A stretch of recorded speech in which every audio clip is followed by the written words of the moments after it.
tisíce tvári, stovky podaných rúk, desiatky venovaní a fotografií a to všetko s vami a pre vás.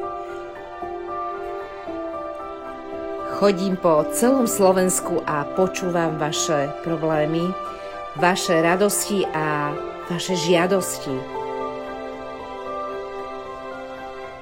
Priznávam, nie je to jednoduché vžiť sa do životných situácií, ale dávate mi energiu a silu do ďalších bojov. Hrdo môžem o sebe povedať, že som úspešná v tom, čo robím. Som riaditeľkou základnej školy, som mamičkou, partnerkou, ale zároveň som jednou z vás. Taktiež musím variť, prať, žehliť.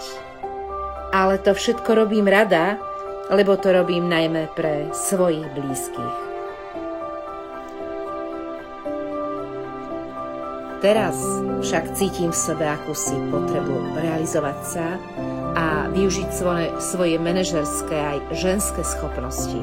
Som súčasťou strany Smer, Slovenská sociálna demokracia, ktorá dokáže zložiť tú najsilnejšiu vládu, aká len môže vzniknúť.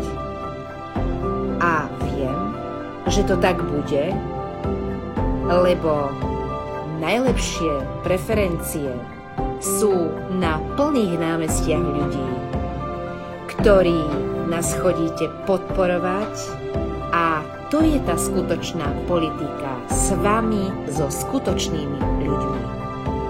Volám sa Iveta Rajčániová a 30. septembra volím na 100% politickú stranu Smer, Slovenská sociálna demokracia.